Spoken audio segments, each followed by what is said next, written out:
பத்திரிகையாளர்களுக்கு ஊடகங்களுக்கு வழங்கப்படும்.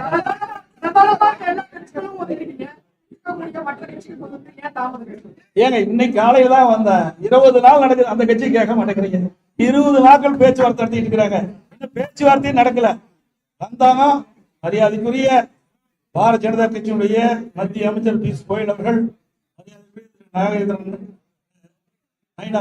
அவர்கள், மரியாதைக்குரிய மத்திய அமைச்சர் முருகன் அவர்கள், மரியாதைக்குரிய பாட்டாளி மக்கள் கட்சியுடைய தலைவர், மரியாதைக்குரிய முன்னாள் மத்திய அமைச்சர் சகோதரர் அன்புமணி ராமதாஸ் அவர்கள், முன்னாள் எம்பி, மரியாதைக்குரிய அம்மா மக்கள் முன்னேற்ற கழகத்துடைய பொதுச் செயலாளர் டிடிவி அவர்கள் இங்கே வருகிறார்கள். மற்றும் எங்களுடைய கூட்டில் அங்கம் வைக்கின்ற ஜான் பாண்டியன் அவர்களும் வந்திருக்கிறார்கள். மற்றும் மரியாதைக்குரிய பாரிவேந்தர் அவர்களும் வந்திருக்கிறார்கள். எங்களுடைய கூட்டில் அங்கம் வைக்கின்ற கட்சிகளெல்லாம் உங்களை சந்தித்திருக்கிறோம். எங்கள் கூட்டணியில் காலையில் தான் வந்தாங்க, மதியம் முடிவு செய்யப்பட்டது, மாலை அறிவிக்கப்பட்டது. எவ்வளவு விரைவாக அறிவிக்கப்பட்டிருக்கிறோம். அதாவது 20 நாட்கள் காங்கிரசுக்கும் திமுகவுக்கும் பார்த்து போட்டு எந்த பத்திரிகையும் ஊடகமும் விவாத மேடை வைக்கவே இல்லை. எங்களுடைய கூட்டணி அப்படி அல்ல.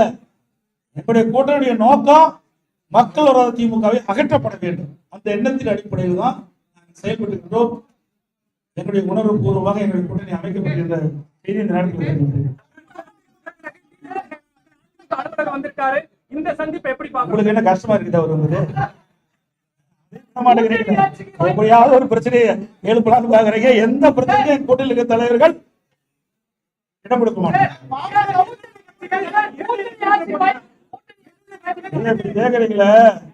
காங்கிரஸ் கட்சி எமர்ஜென்சி கொண்டாந்து விசா கொண்டாந்தது, அவர்கள் இந்த கேள்வி கேட்க மாட்டேங்கிறீங்களே. விசா கொண்டாந்தாங்க, எமர்ஜென்சி கொண்டாந்தாங்க, நாங்களே ஜெயிலில் அடைக்கப்பட்டோம் என்று சொல்லிக்கிட்ட கட்சியோடு கூட்டணி வச்சிருக்காங்கல்ல. இழுபறிக்கு இடையில தானே கூட்டணி நடந்துட்டு இருக்கு. திமுகவுல கம்யூனிஸ்டுக்கு, இடது கம்யூனிஸ்டுக்கு இன்னும் கூட்டணி பேச்சுவார்த்தை முடியல, இறுதியாகல. அதே மாதிரி விடுதலை சிறுத்தை கட்சிக்கு இன்னும் கூட்டணி இறுதி செய்யல. பாவம், என்ன செய்யறது?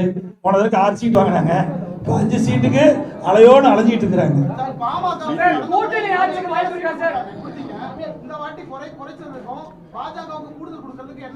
அப்படி எல்லாம் கிடையாது. நீங்க கேட்கிற கேள்வி எல்லாம் தவறானது. எங்களுக்குள்ள பேசி ஒரு இலக்கமான சூழ்நிலை ஏற்பட்டு தான் இந்த கூட்டணி அமைச்சிருக்கிறோம். நீங்க போட்டுக்கிறது வாங்க வேண்டாம். டெல்லியில பேச்சுவார்த்தை நடைபெறுது, தொகுதி பங்கீடு பேச்சுவார்த்தை ஆளுங்கட்சி திமுக சொல்லியிருந்தாங்க. அதை சரி செய்யதான் இங்க வந்து இந்த மாதிரியான ஒரு கூட்டம் நடைபெற்று இருக்கு. ஏங்க இது என்ன அறிவிச்சமா இல்லையா? அறிவிச்சிருக்கமா இல்லையா? ஏங்க ஒரு கட்சினா அவ டிஸ்கஸ் ஆகும். திருமதி கனிமொழி போனாங்களா டெல்லிக்கு? எதுக்காக போனாங்க? திருமதி கனிமொழி அவர்கள் காங்கிரஸ் கட்சி தலைவர் எதற்காக போய் பார்த்தாங்க? பார்த்த பிறகு நடந்தது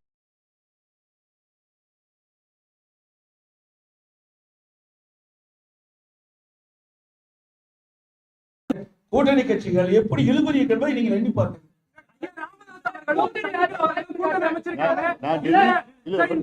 நான் டெல்லிக்கு போனது ராஜ்யசபால போய் கையெழுத்து போட போனேன். நாங்க இத போய் டெல்லியில பேச்சுவார்த்தை நடத்துறாங்கன்னா எப்படி அனைத்து இந்திய அண்ணா திராவிட முன்னேற்ற கழகம் ஆட்சி அமைக்கும், உங்களுக்கு எந்த சந்தேகம் தேவையில்லை. திருப்பி 100 தடவை கேட்டாலும் இதுதான். அதாவது வேண்டுமென்றே திட்டமிட்டு ஊடகங்களும் பத்திரிகை நிபுணர்களும் எங்களை ஏதாவது ஒரு சிரமத்துக்கு ஆளாக்கணும்னு நினைக்கிறீங்க. எங்களுடைய கூட்டணி பொறுத்தது தெளிவா இருக்குது. நன்றி.